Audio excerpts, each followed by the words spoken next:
안녕하십니까. 세종 이도의 눈물 저자 김허균입니다. 자, 오늘은 여러분들께서 가장 성원을 많이 보내주시는 영어는 우리말에서 왔다, 한자는 우리말에서 왔다, 범어는 우리말에서 왔다, 미얀마어는 우리말에서 왔다, 태국말은 우리말에서 왔다, 그리고 그들의 문자는 바로 우리말에서 만들어졌다 하는 내용을 가지고 강의를 하겠습니다. 자, 오늘의 중점적인 주제는 태초의 우리말 문자로 만들어지다입니다. 자, 여러분, 제가 유럽의 모든 문자는 인도 유러피언에서 기원한다 라고 영국 옥스퍼드 대학에 대해서 설명을 드렸고, 이 산스크리트 잉글리시 딕셔너리는 바로 옥스퍼드대 교수 모니어 윌리엄이라는 분이 1899년도에 만든 그야말로 인류 최고의 사전이라고 할 수 있습니다. 이 사전과 둘째, 한자는 동이족의 문자이다. 자, 얼마 전에 안타깝게 작고하신 대한민국의 진태하 박사가 1998년도에 이 책을 쓰시고 또 강의도 하셨습니다. 그리고 셋째, 영어는 우리말에서 생겨났다. 자, 이 책은 대종언어연구소의 박대종이라는 선생님이 1998년도에 쓰신 책입니다. 그리고 금문신고, 한자는 동이족의 문자이다. 중국의 낙빈기 선생이 1987년도에 쓰신 글입니다. 그리고 마지막으로 세종 이도의 눈물 저자 길동무의 김허균이가 1995년도에 쓴 책을 주제로 하여 오늘 강의 내용을 전개할 예정입니다. 특히 이러한 우위의 저서와 강연의 공통점은 세계 언어 문자의 종주국이 현 대한민국이다. 이것은 민족주의도 아닙니다. 자기문화 중심 사상도 아닙니다. 우리 문화와 역사이며 분명히 사실입니다. 그래서 오늘은 제가 지난 강의에 범어, 그 중에서도 실담어를 예를 들어서 강의를 올렸고, 이 실담어를 연구하게 된 배경도 강의를 했습니다. 그러나 이제는 제가 그 실담어와 금문을 연구했던 그 은사님들이 틀에서 벗어날 때가 되었다라고 생각하게 된 겁니다. 왜냐하면 사실 그동안에 강상원 선생님의 범어 대사전과 소남자 선생님의 금문의 비밀은 사실 제가 역사적인 관점이나 학문의 관점에서 많이 오류가 있다는 것을 알고 있으면서도 저의 은사님들이기 때문에 사실 제 의견을 밝히지는 않았습니다. 그러나 이제는 그 때가 왔다라고 봅니다. 자, 왜냐하면 우리가 범어에 대해서 얘기할 때 50자모만 가지고 50자모의 발음기호를 따서 우리말과 맞춰놓는 그런 공부를 했습니다. 사실은 그것은 옳지 않습니다. 왜냐하면 그거에 대한 근거가 전혀 나와 있지도 않을 뿐더러 학문적으로 봤을 때도 합리적이지 못한 부분들이 많았기 때문입니다.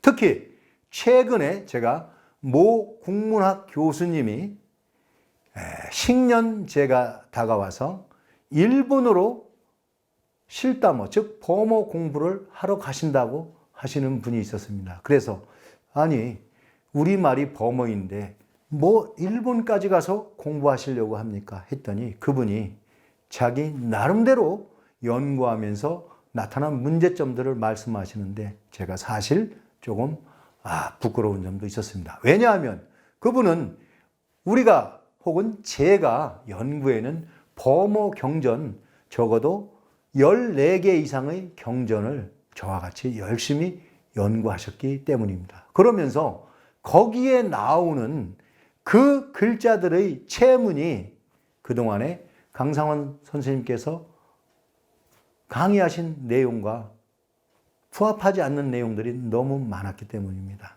그래서 저는 그때 그분과 사실 학문적으로 많은 내용을 나누었습니다. 그리고는 제가 지금 늦었거나 혹은 늦지 않았더라도 범어를 경전에 나온 그대로 살아있는 글자, 그리고 실제 경전에 쓰여있던 글자와 비교해서 여러분께 밝히는 것이 옳다라고 생각을 했고, 그래서 오늘 이 강의를 하게 되었던 것입니다. 자, 그럼 제가 보조 화면에 올려놓겠습니다. 자, 범어는 50자모만 가지고 쓸 수 있는 글자가 아닙니다.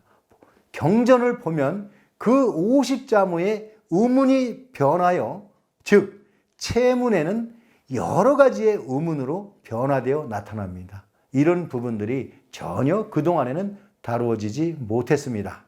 이건 제가 스승님의 학문을 폄하하는 것이 아닙니다. 왜?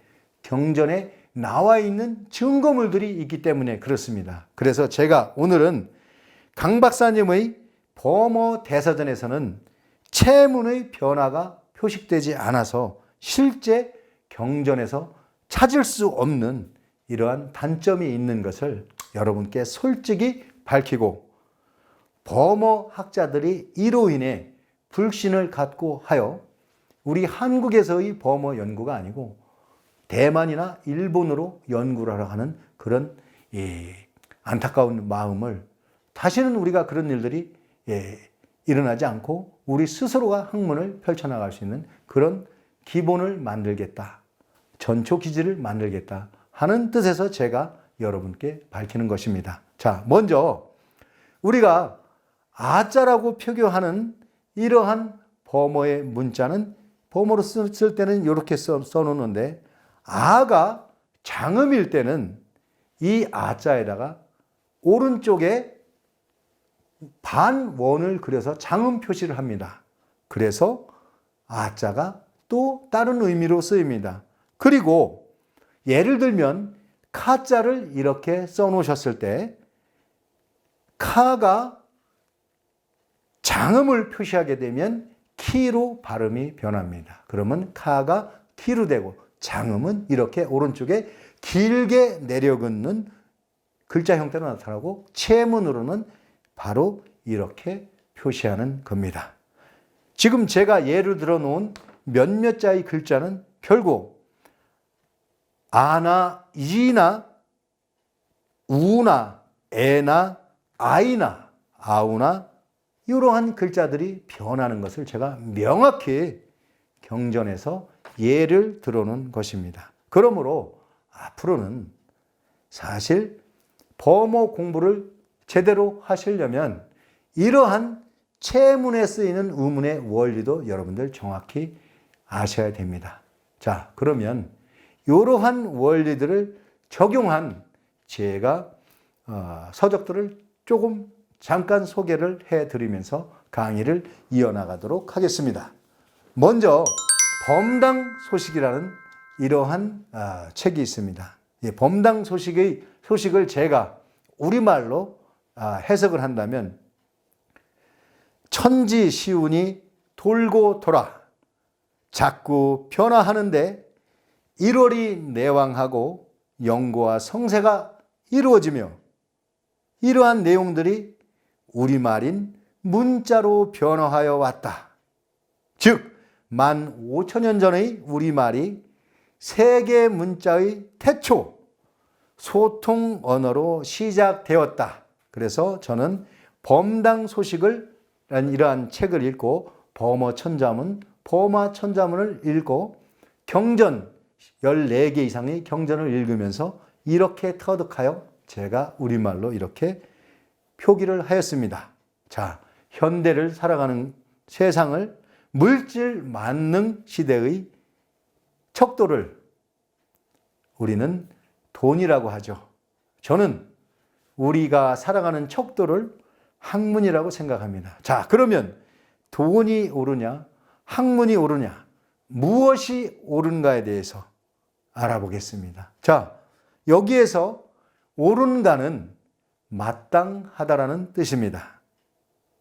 마땅할 의, 옳을 의, 이렇게 표현을 합니다.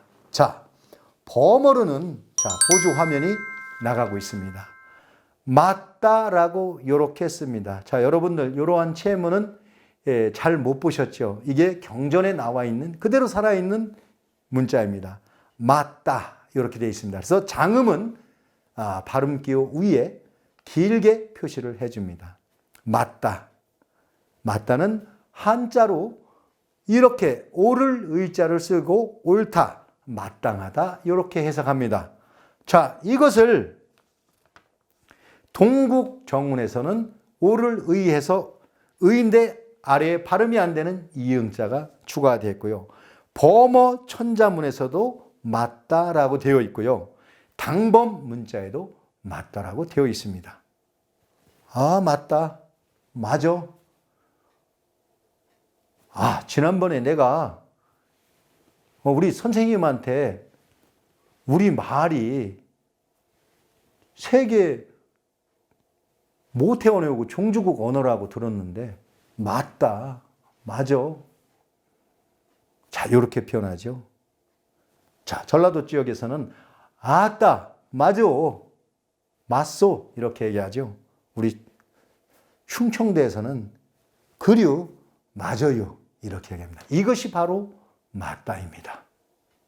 자, 여러분 어떻습니까? 이렇게 동국정운과 범어천자문, 당범문자 그리고 14개의 경전에 쓰여진 맞다라는 단어 하나를 설명해 보았습니다. 정확하죠? 자, 그러면 맞다 이런 얘기들을 제가 여러분께 강의하는 것을 우리가 속된 말로 이제 김호균이가 노가리 까네? 이렇게들 농담으로 얘기하시는 분들 있죠. 노가리 깐다 해서 깐다요. 뭘 깐다라고 할까요? 자, 여러분들 범어에 이렇게 써놓고 이것을 깐다라고 했습니다. 그리고 한자로는 혀연자로 표시해 놨습니다. 동국정운에는 혀연, 혀라는 뜻이죠. 우리가 입에 있는, 입속에 있는 혀입니다. 이것을 동국정운은 연열해 놨습니다. 연. 보조 화면에 보시면 여러분들 찾아보시면 바로 나올 겁니다. 그리고 신증유합에도 연하고 표현이 됐습니다. 자, 속어로 깐다는, 노가리 깐다는 말장난한다. 이런 얘기로 저희들이 사실 많이 쓰이고 있습니다. 그러나 깐다는 진실을 말한다. 혀로 말한다라는 뜻입니다. 자, 여러분 앞으로 노가리 깐다. 그렇게 우스갯소리 하죠? 그냥 사용하세요. 많이 사용하셔도 괜찮습니다. 제가 전 강의 시간에 대골박이라고 그랬죠. 뇌를 보호하는 요 구조물을 대골박 맞습니다. 대신 사람한테는 대골박 대가리를 하지 마시고 그냥 머리 두라고 쓰셔도 역시 머리 두자 역시 우리 문자이고 우리 글자이기 때문에 그렇게 쓰셔도 됩니다. 자, 깐다. 깐다는 말장난 한다가 아닙니다. 진실을 말한다입니다. 이렇게 제가 깐다라는 글자를 설명했고요. 자, 제가 이렇게 얘기하니까 여러분들 조금 이 김호균이가 초야에 묻혀서 범어 연구하고 우리 훈민정음 연구한다더니 쟤 우스워졌네. 참 우습다 그러죠. 자, 범어로 이렇게 써놓고 우습다 이렇게 발음합니다. 우습다는 한자로 립술순입니다. 입술순입니다. 아설순 치우에 바로 이 순이 입술입니다.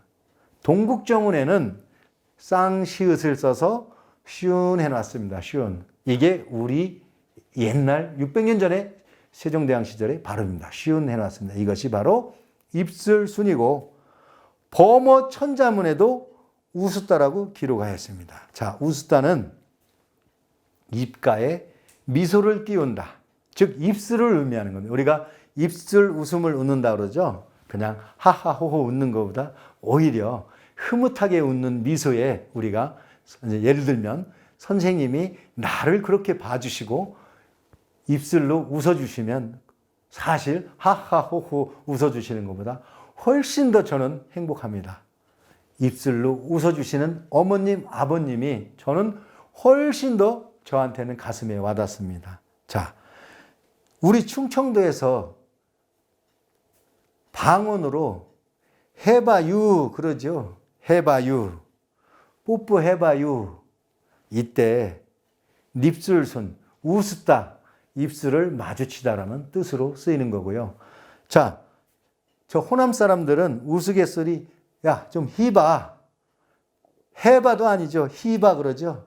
이것도 바로 이 희봐도 바로 범어의 그런 문자들하고 연원한 것입니다. 그래서 웃었다는 입술순을 의미하고 입가에 미소를 머금다 이렇게 해석을 할 수가 있습니다. 자, 다음으로는 제가 이렇게 공부를 하는 동안에 제일 걱정하시는 분은 역시 옆에서 보시는 어머님이죠. 어머님이 늘 그러시죠. 주무시다 일어나서도 야, 흑윤아, 제발 잠 좀 자라. 너 그러다 몸 상하겠다. 그러시죠. 지바, 지발, 범어로 이렇게 쓰고 지바는 혀설자입니다. 혀설자를 지바라고 합니다. 동북정운에는 자, 이렇게 쌍시읒에 여에 리을 히읗이 들어간 옛날에는 셜. 그래서 우리가 설전하다, 썰전하다 그러죠. 입으로 막 싸우는 걸 썰전한다고 그러죠. 바로 이것이 혀설자, 범어로 지바입니다. 범어 천자문에서도 지바라고 했고 동국정운에서는 셜이라고 해놨고 한자로는 혀설이라고 했습니다. 근데 이 혀설을 더 중요시 여기는 말씀들이 있죠. 지발 말조심혀라. 나가서 꼭 말조심하고 고운 말 쓰고. 이게 우리 충청도 사투리로는 말조심혀유. 이 혀가 바로 지바입니다. 그래서 앞에 지발, 너 혀로 죄를 짓지 말아라. 공덕을 쌓아라. 이렇게 말씀하셨던 것입니다. 자, 그러고 보니까 어머니, 아버지 이렇게 어르신들 생각하면 그분들이 사실 그립죠. 그래서 그립다는 게 과연 무엇일까요? 자, 그립다는 그리바. 범어로 이렇게 써놓고 그리바라고 읽습니다. 이것을 한자로 써놓으면 조목항, 항목항, 조곤조곤. 그리바는 이것저것 조곤조곤 그리히바라. 그것이 그리바입니다. 범어 천자문에도 마찬가지로 이와 같이 써놓으셨고 동국정운에서는 히읗을 2개 붙여놓고 아를 붙이고 밑에 발음이 되는 옛닝을 붙였습니다. 그래서 항 이렇게 말씀하셨습니다. 동국정운에. 우리말로는 조곤조곤 그리히바라. 충청도는 그리해바유. 전라도는 그리히바. 요와 상통하는 문자입니다. 자, 이렇게 말을 하다 보면 여러 사람들 중에 다 특성이 있지만 아주 말을 잘하는 또 친구가 있습니다. 저는 사실 이렇게 우스갯소리나 이런 거 좀 부족합니다. 그냥 책을 보라 하는 거는 열심히 할 수 있는데 사람들 웃기라는 건 잘 못합니다. 그런데 우리 저 개그맨들, 개그우먼들 보면 정말 대단하시죠. 자, 그분들이 야, 됐다 웃겨. 우리 애기들이 요즘 젊은 애들이 됐다 웃겨 그러면 어른들이 혼내셔. 야, 됐다가 뭐냐? 됐다가 뭘까요? 자, 범어로 됐다는 D-A-N-T-H 된다 이렇게 있습니다. 근데 된다는 어디서 많이 들어본 거죠. 영어로 치아를 얘기할 때 비슷한 발음으로 이어지죠. 한문으로는 이 치자를 써서 범어의 단자를 이 치자로 표기합니다. 동국정운에서는 치라고 발음합니다. 범어 천자문에서도 된다라고 표시합니다. 저 된다는 즉, 야, 그 친구 됐다 말 잘하네. 됐다 잘 먹네. 요즘 아이들이 쓰는 말입니다. 여러분 그거 못 쓰게 안 하셔도 괜찮습니다. 됐다 잘한다. 됐다 크다. 됐다 멋있다. 바로 우리의 원래 어원인 범어이고 우리 말이 범어의 문자로 나타났기 때문에 된다 그렇습니다. 그리고 바로 우리 말이 영어와 연관된다는, 자 뭐라 합니까? 우리 치아를 뭐라고 하죠? 치과를 뭐라고 하죠? 바로 이 된다에서 연원한 것입니다. 자, 여러분 제가 지금까지 강의한 내용을 잘 기억하고 계신가요? 자, 범어에서 마음이 아프다, 상처를 받다 이렇게 표현하는 것을 아부이프라야, 아부리프야, 아파 이런 의미로 쓰입니다. 자, 범어로 이렇게 써놓고 발음기호로 이렇게 써놓습니다. 범어 천자문에서는 이렇게 써놓고 이것을 기억하다라고 범어 천자문을 기술하신 바로 대만의 교수님이나 일본의 교수님들은 기억하다라고 범어 천자문을 해석해 놓습니다. 즉 한자로는 뜻 의자를 표시해 놓고 마음이 아프다. 뜻은 즉 마음이 아픈 것을 기억하는 것입니다. 동국정운에서는 여린 히읗에 이 발음을 쓰고 발음이 안 되는 이응을 써서 흐의 두 개의 가운데 발음으로 하고 있습니다. 이것은 바로 저 미얀마나 태국 혹은 우리가 저 동남아에 쓰이는 발음과 비슷한 거죠. 자, 그런데 이 글자의 또 속뜻은 범어로 이렇게 써놓고 만화라고 하십니다. 만화, 즉 뜻이라는 뜻입니다. 자, 우리가 일상적으로 얘기할 때 그러죠. 에이, 그거 기억 하나 많아. 이제 다 틀렸어. 에이, 생각 하나 많아. 이제 다 틀렸어. 아쉬움이 들지죠. 마음이 아프죠. 이때 만화가 바로 기억 하나 많아, 생각 하나 많아, 뜻 의자를 의미하는 겁니다. 자, 이렇게까지 제가 얘기를 전개하다 보니까 또 그러면 영어에 대해 관련된 것 또 몇 글자 정도는 소개해 드리고 가는 것이 좋을 듯 싶습니다. 그래서 다음 글자는 하트, 우리 심장이라는 뜻의 하트는 그럼 범어로 어떻게 쓰여졌는가? 자, 글자는 이렇게 쓰여지고 하다야, 하트 이렇게 발음되어져 왔습니다. 즉 한자로 마음심입니다. 범어 천자문에서는 요 하트, 마음을 범어로 이렇게 쓰고 칫다 이렇게 읽었습니다. 그러면 칫다, 그거 제가 뭐 하려고 하는지 내가 눈치챘다 이렇게 얘기하죠. 마음을 알아차리다. 바로 하트가 마음이니까 마음을 알아차리다 이렇게 얘기합니다. 그래서 우리 어르신들이 애기들한테 곤석 눈치 한번 빠르네 이렇게 할 때 눈치 하는 이 칫다가 바로 마음을 읽었다는 뜻입니다. 여기에서 제가 지난번에도 말씀드렸듯이 작은 석가래 이런 거 할 때 석은 작고 예쁜 녀석이죠. 그러니까 내 손자나 내 아이들이 예쁜 짓을 할 때 아이고 그 녀석 할아버지 마음을 읽었구나. 에이 곤성 눈치챘네. 이렇게 말씀하셨던 것입니다. 자, 이것이 경전에 다 기록되어 있고 나와 있습니다. 저는 억지로 자음 50자문만 가지고 만들어 놓는 것이 아닙니다. 모든 범어의 경전과 모든 사전 이런 것들을 분명히 읽고 갈파하고 연구해서 이런 내용들을 여러분께 밝히는 것입니다. 자, 그런데 이러한 학문이 돈이 안 된다고 자꾸만 이제 학문 그만해라 이러시는 스승님들 말씀 있으시죠? 학문 배고프고 힘들어. 돈이 최고야. 그렇죠. 여기서 돈이 뭘까요? 돈은 페이퍼죠. 영어로. 페이퍼.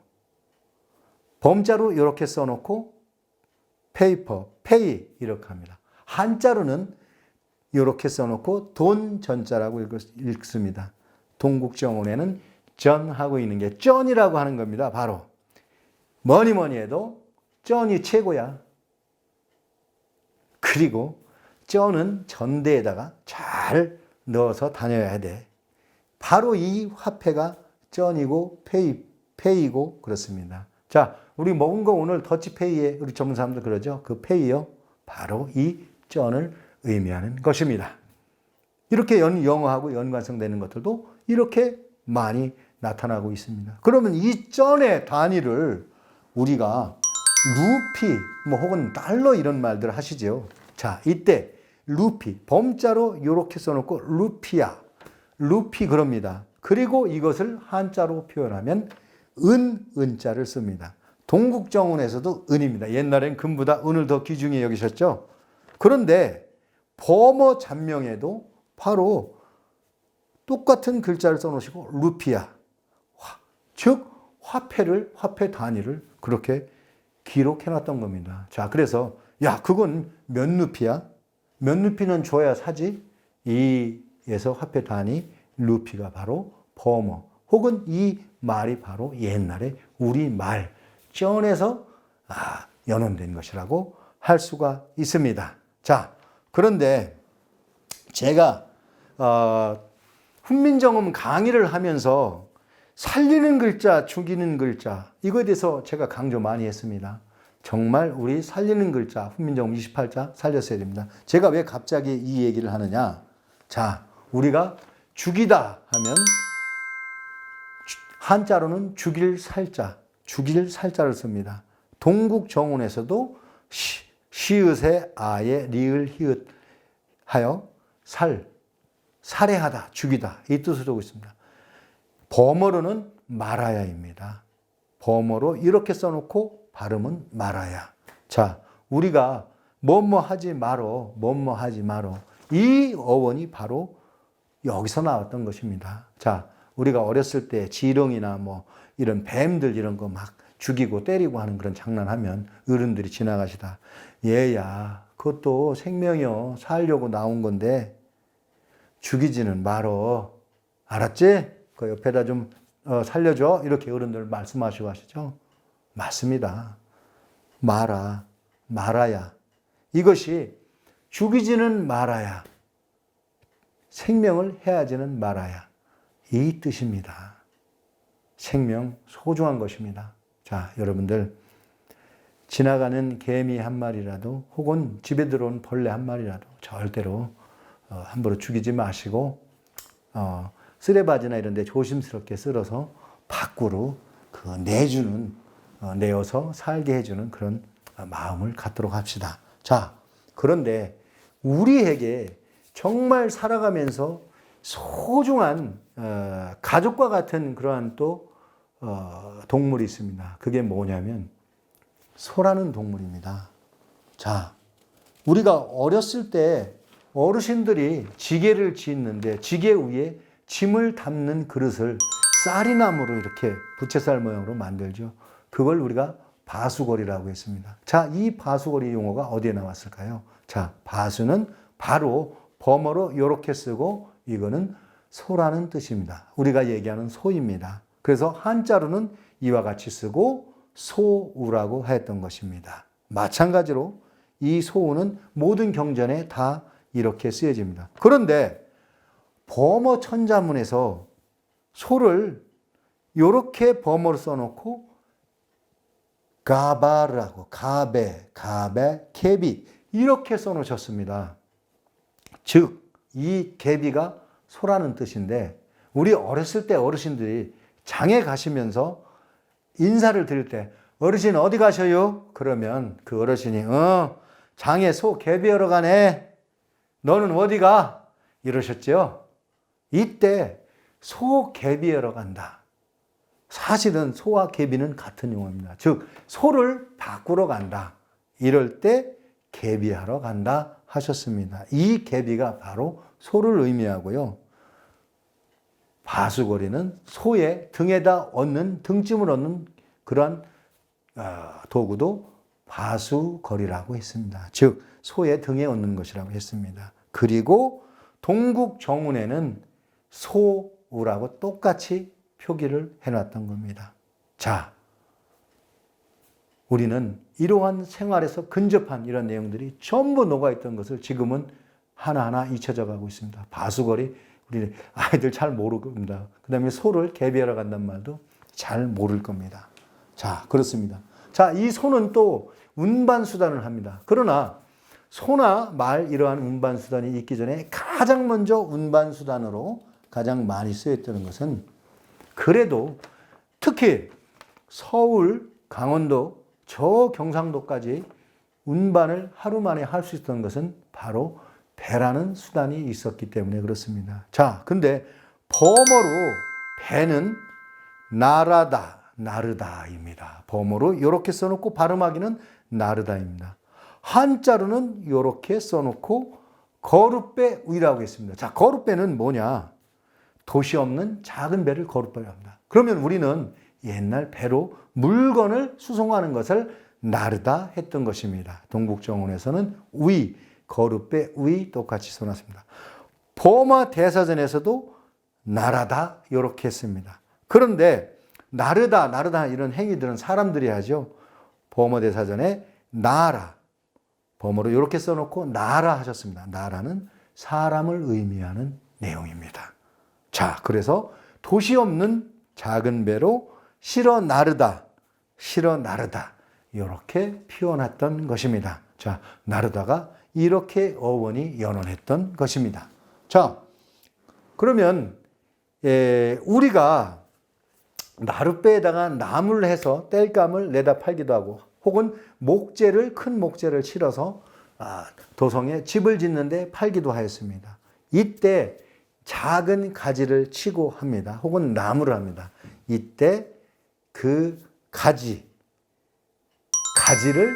범어로는 이와 같이 써놓고 가디, 가지 이렇게 표현하였습니다. 이것은 한자로 이와 같이 써놓고 가지저입니다. 자, 동국정운에는 지가 디귿으로 발음나죠. 그래서 디귿이 두 개 붙고 디어 발음 안 되는 이응이 붙었습니다. 근데 신증유합에는 가지저하고 정확하게 표기가 되어 있으므로 오늘날에 가지 할 때의 그 저가 맞습니다. 자, 어른들이 어디 가서 아유 가지 좀 쳐와야겠네 그러시죠. 그 얘기는 뭐냐면은 나무에 온다는 뜻이거든요. 나뭇가지를 다 잘라서 다발로 묶어서 가져오시는 것을 가지 쳐와야겠다. 그 점심 먹고 저 고구마랑 감자랑 몇 개 좀 싸가지고 우리 가지 치러 가자. 그러면은 나무하러 가자는 뜻입니다. 자, 여러분들 잘 이해하셨죠?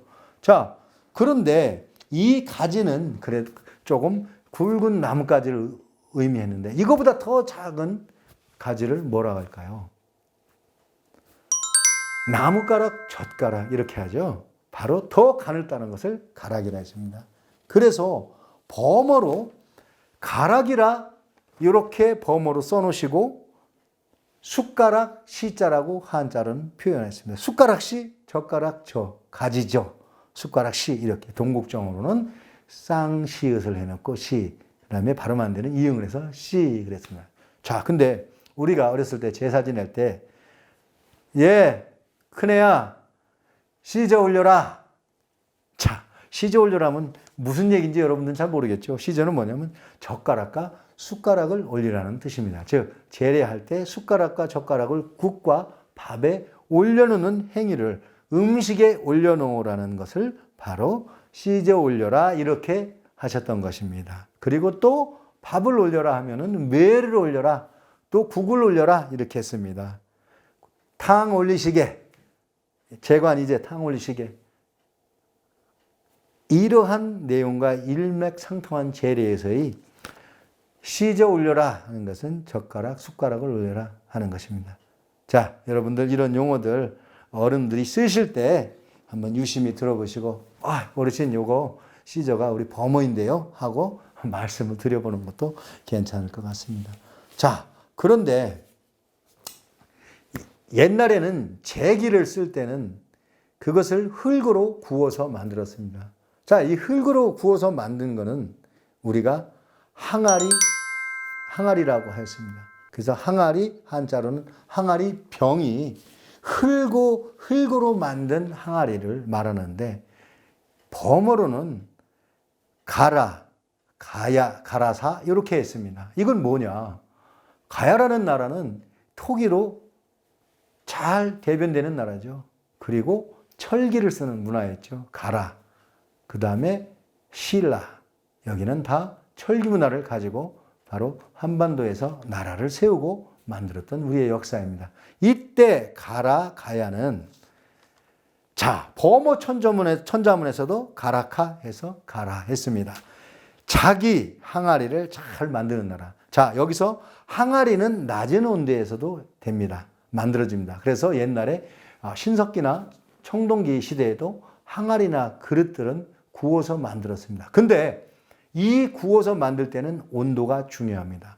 온도가 1400도 이상으로 올라갔을 때 만들어져 나오는 우리가 그릇을 자기 혹은 도자기라고 합니다. 자, 도자기는 불을 잘 이용하는 사람들이 만들 수 있었던 그릇입니다. 자, 그래서 가야라는 나라는 철기와 흙 굽는 도자, 불을 잘 이용했던 사람들을 의미했던 것입니다. 즉, 철기로 무장한 나라가 바로 가야였던 것입니다. 그 가야의 세력이 바로 일본의 가야의 세력을 만들었던 것입니다. 자, 그런데 제가 여태까지 이제 설명을 드리다 보니까 제가 실제로 건축을 전공하는 건축학도입니다. 자, 건축학도로서 몇 가지 건축 용어도 한번 좀 소개를 드리고 가면 어떨까 싶습니다. 자, 먼저 우리가 기둥이라고 하죠. 한자로 기둥주라고 합니다. 나무목에 주인주자를 써서 기둥주라 하는데, 이것을 범어로 얘기하면 섰다. 즉 우리가 세웠다, 섰다. 이것이 범어로 이렇게 쓰고 섰다 이렇게 표현합니다. 동국정원에서는 기둥주 해서 듀 해놨습니다. 자, 범어 천자문에서도 똑같이 섰다 하셨고, 다른 경전에서도 섰다 하였습니다. 즉 기둥을 세웠다. 그래서 섰다는 기둥을 의미하는 겁니다. 자, 기둥은 건물을 정확히 유지하기 위해서 버티는 버팀목이고 지탱하는 지탱목이 되지요. 이것이 바로 범어로 섰다, 섰다입니다. 제가 또 이렇게 기왕이 건축학에 대한 용어, 우리 한옥에 대한 용어를 또 두 가지만 더 소개를 한다면, 집옥, 우리가 집 짓는 거, 집을 짓는답니다. 그럼 집은 뭐냐? 한자로는 집옥이라고 했습니다. 그리고 동국정원에서도 집옥이라 표현했습니다. 그런데 범어에서는 집옥을 사르나 이렇게 표현했습니다. 우리 살림살이 잘하지. 아이고, 우리 며느리 살림살이 잘해. 우리 딸내미 살림살이 잘해. 바로 이 사라나가 범어입니다. 범어 대사전에도 사라나 이와 같아 하고 사라나라고 표현하였으며, 신중유압에서는 사는 집옥이라 표현하였습니다. 근데 요즘에 경기가 좋지 않으니까 어르신들이 아이고, 살림 살아나기 참 녹록지 않네 이렇게 표현하시죠. 여기서 살아나가 바로 집 살림. 아이고, 그려 너무 힘들어. 살기가 너무 힘들어. 바로 이것이 집옥을 의미하는 범어이고, 우리가 살아간다라는 문자가 말이 저 천축국에 전달이 돼서 사라나 범어 문자로 발전했던 것입니다. 자, 다음으로는 이제 용어를 또 했는데, 용어 중에서 제가 건축 용어 몇 가지만 더 두 가지 한다는데 한 두세 가지만 더 소개를 하겠습니다. 자, 여러분, 한옥에서 지붕의 맨 위를 용마루라고 합니다. 근데 용은 알겠는데 도대체 마루는 뭐지? 자, 이 마루는 옥편에 보면 한자로 마루 종자를 써놓고 마루종이라 표현을 했습니다. 그 종은 알겠는데 그럼 또 마루는 뭡니까? 마루는 범어로 마루, 즉 용의 척주를 의미합니다. 마루는 우리 그 집안에 아주 중요한 사람을 마루합니다. 그래서 집안에 가장 중요한 결혼과 제사를 지냈던 장소를 마루라고 했습니다. 대청마루라고 했습니다. 거기에 대청은 넓고 큰 마루인 건 알겠는데 마루가 도대체 무슨 뜻이냐? 우리 어른들 마루 하는데 바로 용의 척추, 집안, 종손이 예의를 갖추는 장소를 마루라 했습니다. 그래서 마루종 했던 것입니다. 자, 건축용어에서는 자, 지붕 꼭대기에서 아래쪽으로 내려오는 이 기와를 내림마루, 내려오는 마루라고 해서 내림마루라고 했습니다. 그리고 추녀 위에 기와를 몇 단 쌓아 올린 것을 추녀마루라고 했습니다. 자, 여러분 이제 정확히 기억하세요. 그 마루는 용의 척추입니다. 그래서 한옥의 지붕의 곡선의 형태는 용의 척추의 형태라고 보시면 됩니다. 그래서 수려하게 그렇게 나타났던 것입니다. 임금이 주무시는 집에는 용마루가 없습니다. 무량기와라고 하죠. 용마루가 없습니다. 왜? 용이 이미 그 안에 주석하고 계시기 때문에 용을 그리지 않았던 것입니다. 용을 나타내지 않았던 것입니다. 그것이 바로 용마루. 마루는 바로 마루종, 한자로는 마루종, 동국정원에도 마루종. 마루는 바로 용의 척추라고 하는 것입니다. 자, 이렇게 해서 건축용어 또 했고, 그런데 이 집에 겨울에 따뜻하게 나기 위해서 구두를 깝니다. 자, 구두를 까는데 구들의 열기를 전하기 위해서 밥을 하기 위해서 솥단지를 거는 부분을 우리가 아궁이 그랬습니다. 자, 그러면 아궁이가 뭘까요? 어머님들한테 물어보면 아궁이가 아궁이지 뭐 아궁이가 뭐요? 뭘 쓸데없는 거 물어봐는데 아니죠. 궁금하죠. 아궁이가 뭡니까? 아궁이는 바로 범어의 아그니, 즉 불을 떼는 곳입니다. 불이 아그니입니다. 그래서 우리가 밥을 짓는 솥을 거는 바로 이러한 장치들을 아그니, 불을 떼는 장소라고 해서 아궁이라고 했습니다. 자, 여러분들 이런 얘기 한 번도 못 들어보셨죠? 제가 이러한 범어로 된 용어로 건축 용어를 다 해석해서 우리 대학의 건축학과 교수님들께 내밀면 교수님들이 깜짝깜짝 놀라시죠. 그래서 건축 용어집을 우리 김 선생이 앞으로 다시 써야겠네 라고 하시거든요. 맞습니다. 저는 제가 논문을 쓸 때는 이러한 용어들과 우리 건축에 나오는 그러한 부제들을 이렇게 설명을 다 하나하나 할 것입니다. 자, 그리고 또 이 지붕에서 지붕을 도리 위에 걸쳐서 지붕의 하중을 받는 것을 석가래라고 전에 한번 제가 말씀드렸죠. 여기에서 가래, 석은 예쁜 아이라고 조금 전에 설명했죠. 아이고 예쁜 녀석, 예쁘고 작고 기다란 막대기를 석가래라고 합니다. 범어로 그것이 바로 가래입니다. 자, 여러분 삽에다가 양옆에 고리를 해서 기다란 동아줄을 얽어매고 삽의 자루를 길게 뺀 가래삽이라고 있습니다. 여러분들 그 가래삽이 바로 석가래의 가래, 즉 긴 막대기입니다. 그래서 그걸 가래삽이라고 했던 것입니다. 우리 생활 속에 있는 아직 남아있는 용어로는 뭐예요? 흰떡 길게 빼죠. 그래서 떡가래, 가래떡이라고 합니다. 여러분들 기억하시고 요거 나중에 어머님들 명절 때 떡 해오실 때 요거 꼭 말씀해 주십시오. 자, 그러면 요렇게 작은 거를 아기, 예쁜 아기. 그래서 또 예쁜 아기는 꾸마라, 범어로 꾸마라 해서 꼬마라고 한다는 것도 제가 전에 말씀드린 적이 있습니다. 이러한 작은 아기를 범어로는 아그아바라 이렇게 했습니다. 범어로 이렇게 써놓고 아그바라, 우리 전라도에서 아그야 그러면 못 써. 아그야 혼난다 이놈들. 담벼락에 붙어가지고 몰래 담배 뻐끔뻐끔 치다가 어른들한테 걸리면 아그야 그러면 안 돼. 몸 삭는다 그러시죠. 그때 그 범어로 아그아바라가 범어로 이렇게 쓰고 발음은 아그아바라입니다. 이것은 한자로 얘기하면 이렇게 써놓고 작을 소자입니다. 동국정운에서는 시오라고 해놨습니다. 근데 시오 밑에 미음, 이응이 드는 순경읍 비읍이 들어갔습니다. 그래서 시오 이렇게 하는 것이 작을 소입니다. 근데 이 작을 소자를 다른 경전에서는 뭐라고 표시해놨냐면요. 이렇게 범어로 써놓고 어피라 이렇게 해놨습니다. 어피라. 이거 참 이거 우리가 많이 들어본 얘기죠. 아그를 업다, 어피라. 아기 꼬마 동자들을 등에 어머니가 업거나 어른이 업어줄 때 아그야 어피, 어부바 어피 이렇게 하죠. 어부바 어피가 바로 범어의 어피라 요 말에서 나오는 것입니다. 자, 그런데 아기와 엄마가 있으면 한자로 좋다 했다고 우리 선생님들한테 배웠죠. 실제로 그럴까요? 아닙니다. 한자로 좋을 호자는 범어로 이렇게 써놓고 봐라, 보다 이렇게 발음하였습니다. 즉 보고만 있어도 좋은 게 좋을 호자입니다.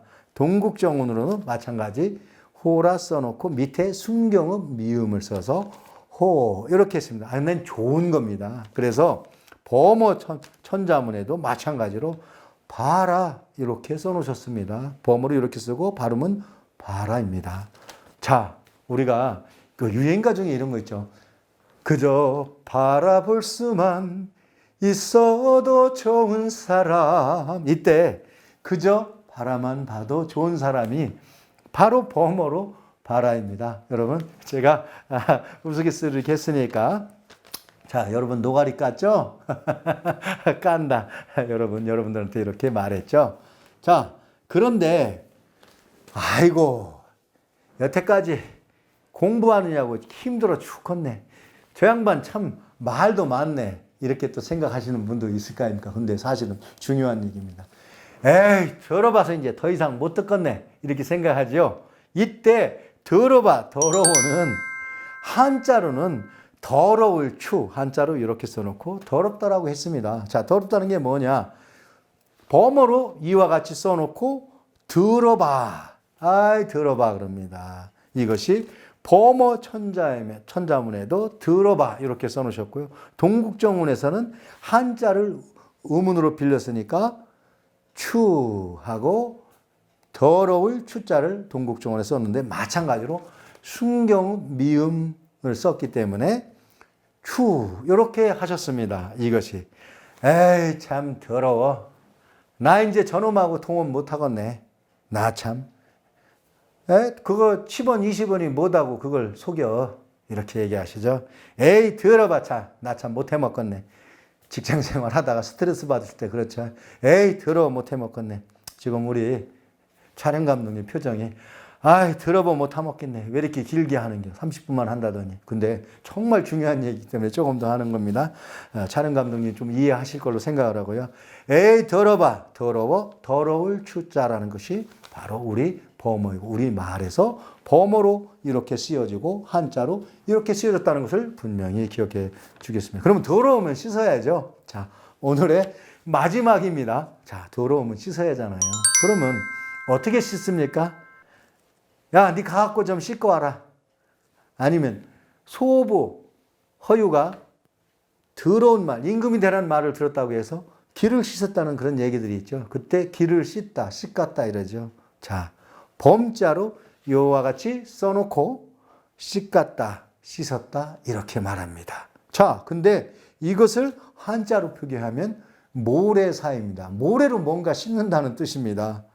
자, 우리가 파미르 고원 아래는 예로부터 지금은 많이 달라졌지만 사막이 자그맣게 구성이 되어 있습니다. 근데 사막에서 혹은 지금의 아랍 지역의 사막에서 양을 키우는 사람들은 세수를 사실 모래로 합니다. 깜짝 놀라셨죠? 손발을 고운 모래를 파서 그거로 손발을 씻습니다. 이때 씻는 것이 바로 씻갔다, 씻었다. 바로 거기에 있는 우리 유프라테스 강 유역에 있는 우리 문화도 바로 씻갔다. 우리의 어원, 저 수미르국의 우리 선조들이 거기 가서 살았기 때문에 씻갔다. 모래 사자로 이렇게 표현이 되는 겁니다. 동국정운에는 사의 발음 안 되는 이응이 들어가서 씻을 사자가 됩니다. 자, 이것이 보모 대사전은 이와 같이 씻갔다. 우리 경전에 나오는 글자들이 조금씩 차이가 있죠. 자, 이것은 뭐라고 했죠? 제가 처음에 체문이 변화하는 겁니다. 그래서 이 체문을 모른다면 경전을 읽어낼 수가 없습니다. 그래서 제가 부득이하게 이제 우리 스승님께 외람띄지만 이 보모 대사전에서 미비한 이런 단점들, 이것이 결국에는 강단 학자들에 의해서 폄하받고 혹은 이건 학문이 아니다라고 이렇게 무시당하는 이런 원인입니다. 그러나 분명히 연구하다 보면 이러한 체문의 변화만 여러분들 제가 잘 연구해서 여러분께 알려드리면 그러면 여러분들도 이제는 그렇구나. 저 녀석이 초야에 묻혀서 3달 새에 살이 쏙 빠졌네. 공부했구나. 일하면서 공부하다 보니 살이 쏙 빠졌구나. 이해해 주실 겁니다. 여러분 저 응원 많이 해 주십시오. 후원 많이 해 주십시오. 제가 우리 훈민정음과 이 범어, 우리말, 세계 언어의 모태, 영어 이런 것도 전부 연구하고 또 연구하시는 분을 전부 다 제가 모으고 집대성해서 그분들의 학문을 전부 다 여러분께 내놓겠습니다. 학자는 공자께서도 말씀하십니다. 아는 것은 반만 아는 것입니다. 아는 것을 세상 사람께 알려서 가르쳐야만이 그것이 진정한 학문이라고 했습니다. 그러나 우리 스승들은 여태 그러질 못했습니다. 우리 대목장님들도 마찬가지죠. 그냥 자기들만 기술 알고 30년, 40년 고생하면서 자기들만 쥐고 있습니다. 우리 선생님들 학자 똑같았습니다. 강상원 선생님, 손남자 선생님, 다른 선생님들 전부 당신만 쥐고 계십니다. 그러면 안 됩니다.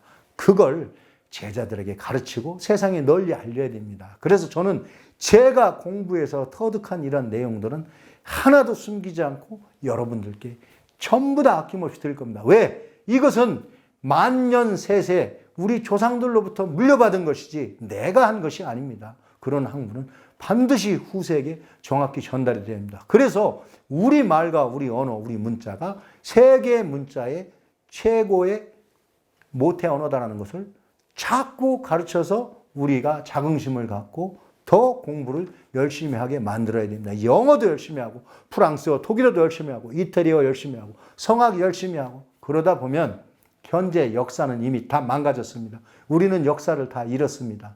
그렇지만 우리에게 남은 것은 바로 훈민정음과 바로 우리 말이 남아 있습니다. 이 문화는 그 세계 어느 삼성의 반도체, 현대 자동차보다도 더 큰 자산입니다.